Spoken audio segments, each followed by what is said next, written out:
Tonight, Israel buries its warrior of Middle East peace. I'm the killer. The telephone taunts that are shaking a BC community.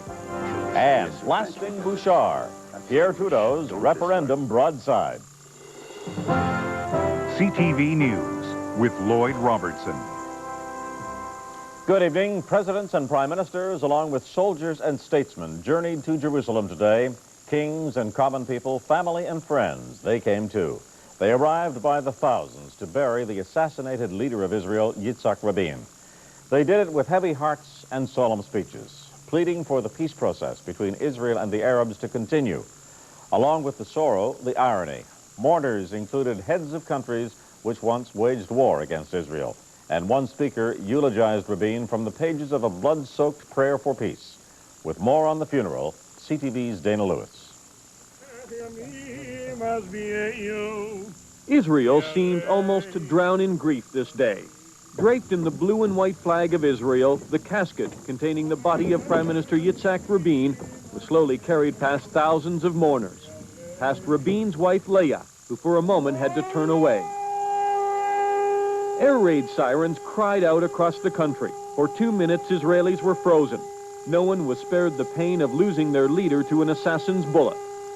The world came to say goodbye, 40 leaders, including Canadian Prime Minister Jean Chrétien.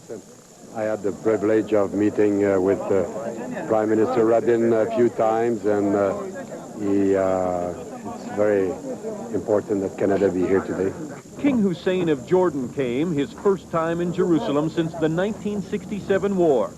He said Rabin died as a soldier for peace. So many live and so many inevitably die.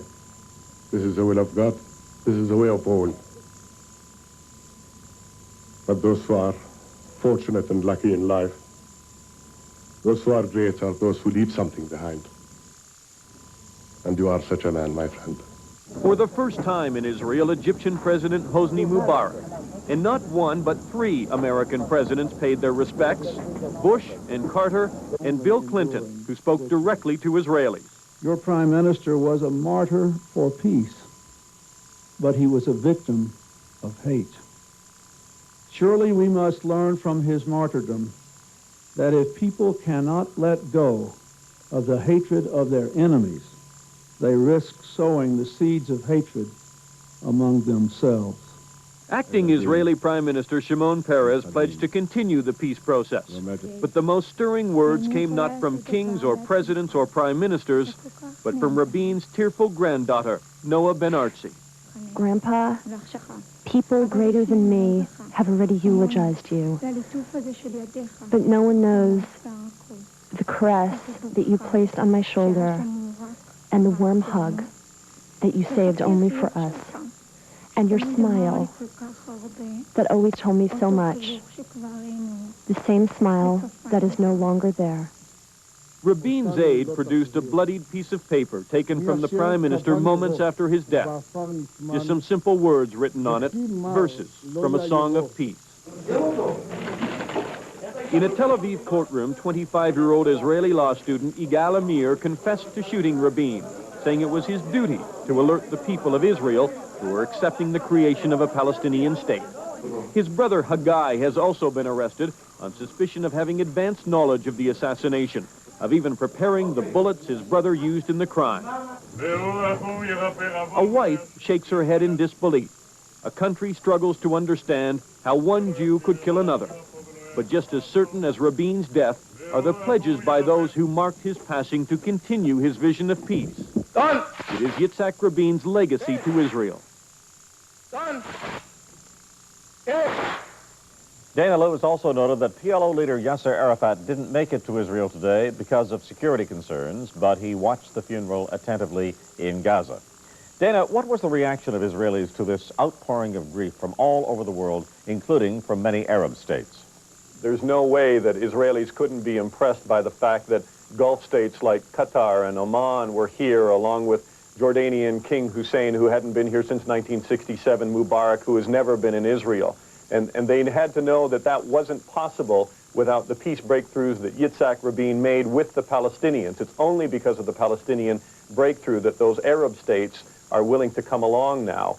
And also, when you look at some of the messages that were put out by Mubarak and Hussein in their speeches today, I think that they also were calling on the other Arab states that haven't boarded the peace train yet, Lebanon and Syria, that the time is now, that people are sick of violence and they want to see an end to bloodshed, and that Yitzhak Rabin's vision is attainable of real peace in the Middle East.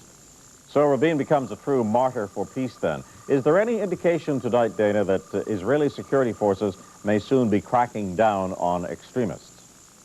There will likely be, Lloyd, in the next few days, an announcement of a security inquiry, not only into how a gunman was able to get to Yitzhak Rabin, but how a Jewish extremist who was known to the authorities was allowed to have a licensed weapon. And also they'll take a look at the university campus, the Bar Ilan University campus, where he also apparently sat in study groups with other members of this Jewish extremist group, AL. They're going to take a look at why these groups have been allowed to prosper, and while they're in very small numbers here, they have good organization, and as we've seen, they are very, very dangerous. Might we also expect a call to cool down the political rhetoric and the insults? There's no question that the kind of language that's been used in street demonstrations in the last 6 months has caused great concern amongst Israelis, that people have been calling Rabin, people in the opposition had called Rabin a Nazi, a traitor to the country, and I think people now in Israel realize that that kind of language isn't harmless, and it might push a young man armed with a handgun over the edge and to commit the violence against a great leader like Yitzhak Rabin. Dana Lewis in Jerusalem explaining what for many Israelis has amplified the shock. Their national nightmare wasn't caused by an enemy from without, but an enemy from within. A radical opposed to peace and against the government. A fanatic with other powerful supporters behind him who are polarizing Israeli society. Mark Phillips reports. You might have thought that here today, in the most provocative and precarious of Jewish settlements, they would be glued to their TVs, watching the funeral for hints about their future. But they weren't. Will you be watching the funeral? Will you be caring at all about what's happening there?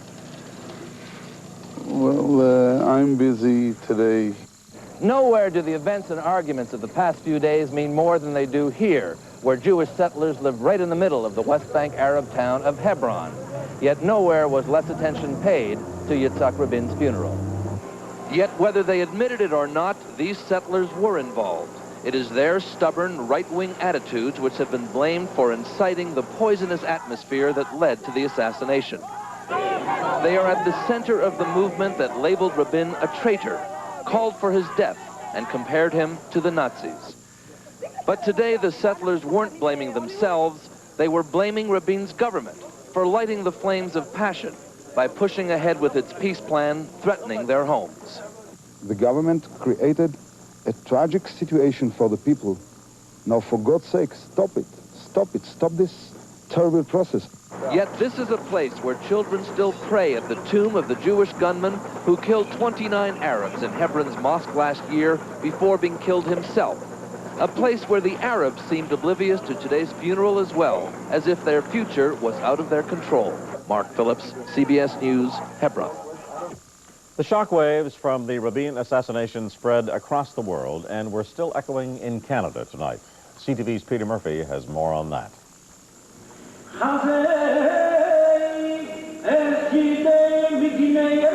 More than 5,000 people filled a suburban Toronto hockey arena for this moving memorial to the slain Israeli leader.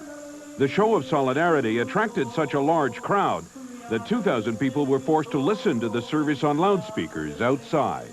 Tonight, we stand united behind democracy, behind the civility of dialogue, and in solidarity and memorial with the people and the State of Israel. Canadian Jews honored Yitzhak Rabin with memorial services in communities across the country. In Montreal at the Shar Shemayim Synagogue. In Ottawa, mourners filled the Jewish Community Center. At McGill University, students and teachers paid their respects. We have an opportunity to make a monument to Prime Minister Rabin, to give our support of all Canadians and all peoples around the world to the peace process and let it work. Foreign Minister Andrei Ouellet signed the Book of Condolence at the Israeli Embassy. And in the House of Commons, Deputy Prime Minister Sheila Kopf paid her respects and those of the government. Shalom, Yitzhak Rabin. Shalom, Israel. Most of those honoring the assassinated Israeli prime minister never knew him personally, yet his death shocked and saddened them. For Elaine Singer, her grief was personal. She worked for Rabin when he was prime minister in the 1970s. He was what they call a real mensch, a regular guy. He was a good person. The divisions among Canadian Jews over the Mideast peace process mirrored those in Israel. For now, those divisions have been set aside, as Jews everywhere are united in grief and in hope that this assassination will not derail the peace process. Peter Murphy, CTV News, Toronto. Good evening. That historic handshake 2 years ago between Yitzhak Rabin and Yasser Arafat was done in the name of peace. But this weekend, that peace tore Israel apart.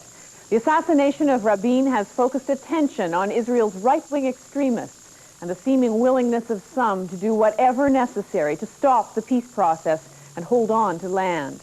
Tonight, can peace survive this attack from within? We begin with Paul Workman and the anger from Israel's radical right. They didn't mourn Yitzhak Rabin in this village. They didn't pause. They didn't reflect. He was, after all, their sworn enemy, and enemies deserve death, even if they are fellow Jews. Moshe Belogorodsky's life is an odd journey, from Russia as a kid to the United States to a notorious settlement in the West Bank. A Jew who spews hatred with all the passion, all the certainty of a religious calling.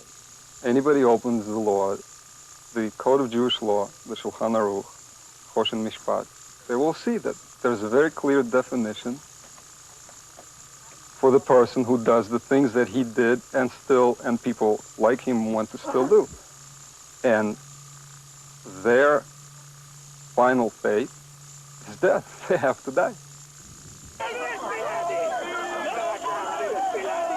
The right has shown its strength a lot this way.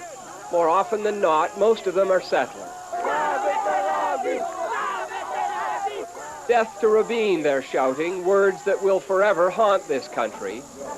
Israelis always believed, perhaps naively, that Jews didn't kill other Jews, and their survival depended on it.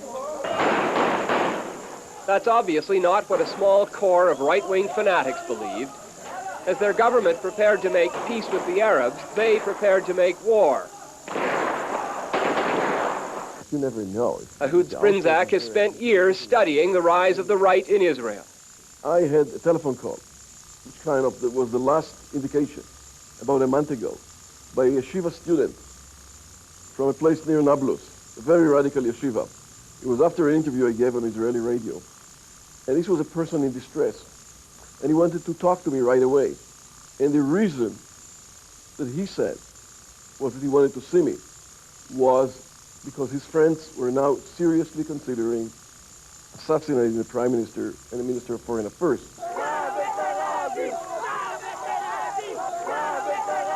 What we have here is a clash between a small group which is possessed by political messianism without any regard to the political institutions of a free state. Yaron Ezrahi is head of the Israeli Institute for Democracy. They are very dangerous people because they connect what they believe is a sense of mission and idealism with the most boundless concept of violence. For many Jewish settlers, there is a basic belief. This land is Jewish, and anybody who wants to share it or take it away is a traitor. Gadi Ben Zimra lives in another West Bank settlement. He feels no sorrow, no sadness. In this case, he says, the sixth commandment, thou shalt not kill, does not apply. People forgot in the past 2 traumatic days who Rabin was, he said. Lots of hatred came from this man towards the settlers. There are quite a few situations in Jewish law where not only are you allowed to, you're obligated to take a life, even of a Jew. Under certain conditions, it's not only permissible, everyone is obligated to do it. For decades, Israelis fought the enemy without, the Arabs, and ignored the enemy within, ignored the warnings. Right-wing settlers, right-wing rabbis, whose threats and rhetoric became even more and more threatened. This is not the same Jewish state Yitzhak Rabin fought to create 50 years ago. A state that lionized its leaders, didn't assassinate or attack them. Shame, said Rabin. Extremism and Judaism do not go together. Today, I believe there are almost no Israeli citizens who do not recognize that the greatest and the most direct threat to our security, both collectively and personally, are not Hamas terrorists, but right-wing, violent fanatics from within the Israeli society. One of the reasons that Rabin was assassinated is because there was a feeling that there is no danger. Okay, people can express themselves. People can demonstrate. People can yell and shout. So it was like a gap between the reasoning, which showed all the signs, and the emotions, which suggested that in Israel it cannot happen. Nobody in Israel would take a gun to his hand and assassinate the prime minister. Rabin's assassination is for Israelis what Kennedy's was for Americans. It may traumatize the country into a deep and profound reassessment. Religious leaders are being condemned for their silence, and leaders of the main right-wing party, the Likud, for their acquiescence. I would like to suggest that the Likud leadership now, and this includes Benjamin Netanyahu, tolerated these fanatics as constant participants in Likud's demonstrations. The last one is a compelling and disturbing evidence for the coalition between the fanatics and the Likud. Mr. Netanyahu was on the balcony making a speech, but in front of him there were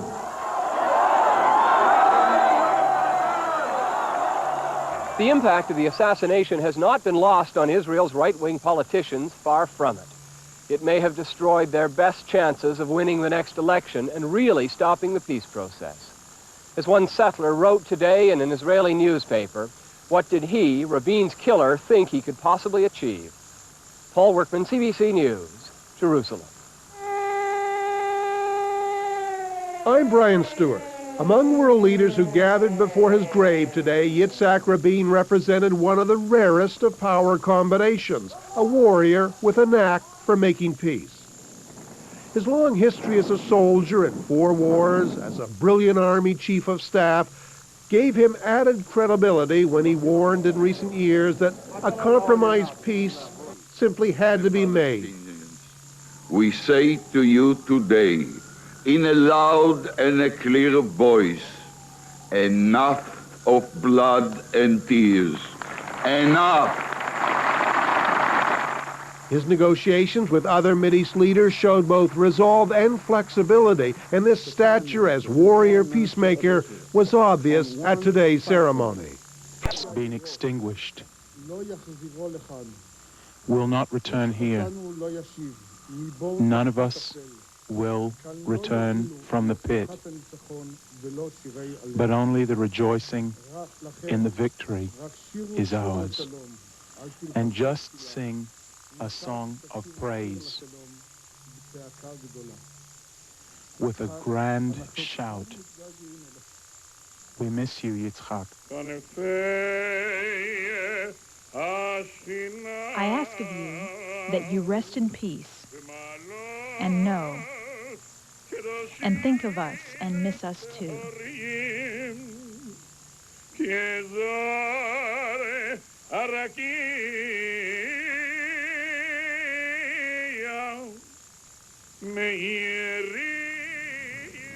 Hello and welcome to Newsnight. I'm Kathleen Kennedy. For a few hours today, world leaders, Israel's friends, and its foes put aside their differences to pay last respects to a man who led Israel to war, then led it to peace. And in so doing, Prime Minister Yitzhak Rabin helped change the face of the Middle East. CNN's Bill Delaney reports on Rabin's funeral. On to Mount Herzl in Jerusalem, where so many fallen in Israel's wars are buried, a man fallen in the fight for peace. Yitzhak Rabin, who first as a teenager fought in Israel's War of Independence, who ended his life with a dream still in progress, peace in the Middle East. His grieving family, wife, children, grandchildren, and Israelis, his larger family, who lived through so much with him for generations now, and from just about everywhere else in the world, 86 countries, the mourning of old friends. The American people mourn with you in the loss of your leader, and I mourn with you, for he was my partner and friend. Every moment we shared was a joy because he was a good man, and an inspiration because he was also a great man. The sorrow of newer friends, King Hussein of Jordan, with whom Yitzhak Rabin ended decades of war. He had courage, he had vision, and he had a commitment to peace. Commitment the world now awaits from those Yitzhak Rabin leaves behind. No one in Israel can replace him. His legacy as a soldier, what made it possible for his countrymen to trust him as a peacemaker. A long life cut short, a long struggle still just beginning. Millions here are broken-hearted. It would be less than the whole truth, though, to say all are. Amid the shock, the deep divisions in this society remain. The healing process here in Israel and in the Middle East is also just beginning. Bill Delaney, CNN, Jerusalem. Throughout the U.S. as well, thousands of Jews mourned Rabin. In New York City, which has the largest population of Jews outside Israel, many gathered to watch Rabin's funeral on TV. The gatherings were organized by Jewish groups in the city. The United Nations flag flew at half-staff today, which is customary on the day of the national leader's funeral. The General Assembly paid tribute to Rabin with a moment of silence. An unprecedented delegation of U.S. leaders, Democrats, Republicans, and 2 former presidents joined President Bill Clinton at Prime Minister Rabin's funeral. CNN senior White House correspondent Wolf Blitzer traveled to Jerusalem with the U.S. contingent.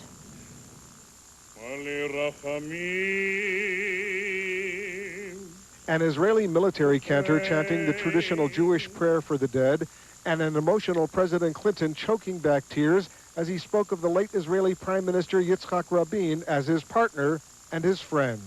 This son of David and of Solomon took up arms to defend Israel's freedom and laid down his life to secure Israel's future.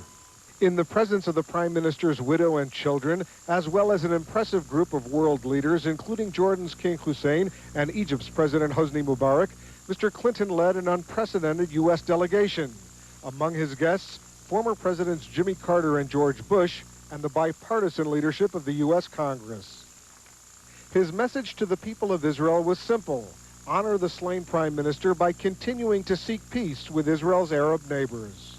Let me say to the people of Israel, even in your hour of darkness, his spirit lives on, and so you must not lose your spirit. He pledged the U.S. would stand with Israel as it takes risks for peace. That you stay the course of peace, I make this pledge. Neither will America forsake you. Earlier, aboard Air Force One on the flight from Washington, Mr. Clinton's predecessor said their presence was designed to underline that same point. I hope that it conveys that the Republicans, Democrats, whatever, are together in the support of Israel and clearly in support of the peace process. Well, it's important, too, for the Israelis to not only know that we are supportive of Israel, but also supportive of the peace process. And our coming, I think, is closely related to that. After leaving the funeral service, Mr. Clinton met privately with Israeli and Arab leaders to further push that process. The president heads back to Washington to deal with a whole host of other domestic and international issues. But with the fate of the Arab-Israeli peace process now uncertain, he'll have to devote more of his energies to make sure it survives. Yet he and his aides say there will be plenty of time for that. Now is the time for mourning.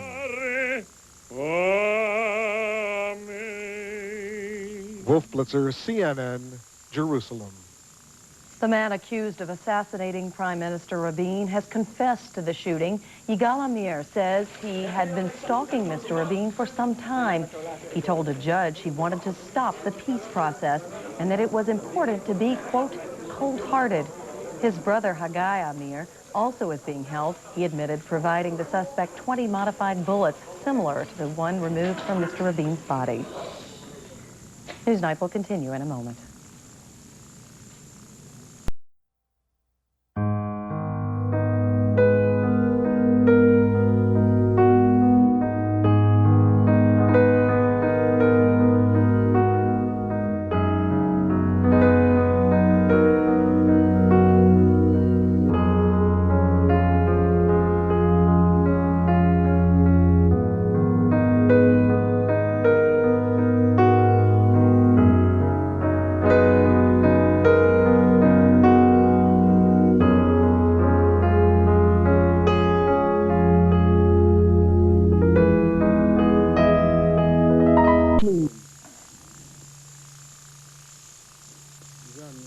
This is the paper. Let the sun rise, and the morning light our ways.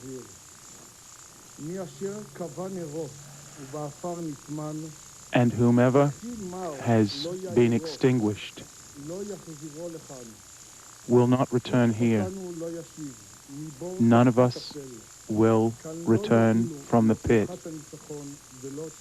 but only the rejoicing in the victory is ours. And just sing a song of praise with a grand shout. We miss you, Yitzhak. I could say that the best memorial for Yitzhak Rabin is to continue what he started, which is the peace process, because as we mentioned several times, peace is so precious for the whole people all over the world.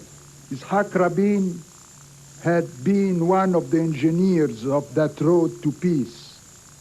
Today, we meet in sorrow to mourn his death, but we should also rejoice at the grandeur of his achievements.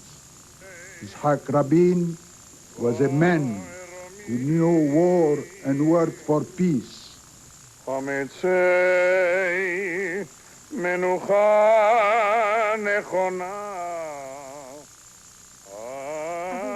Ones greater than I have eulogized you,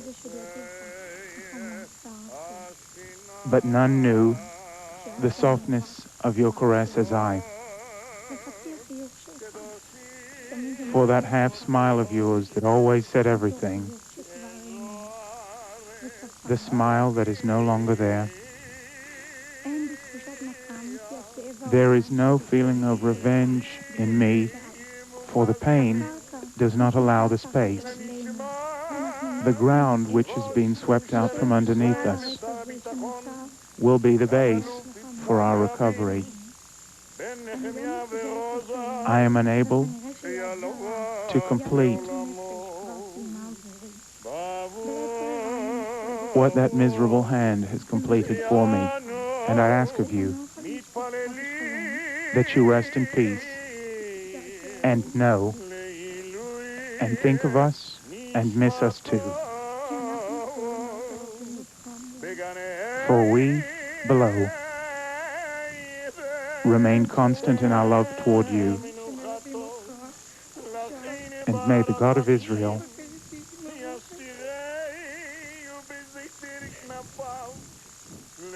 that keeps over all of us will keep you in the heavens as you merit. I am with you forever. Adonai u'nachalato v'yanua b'shalom al mishkavo.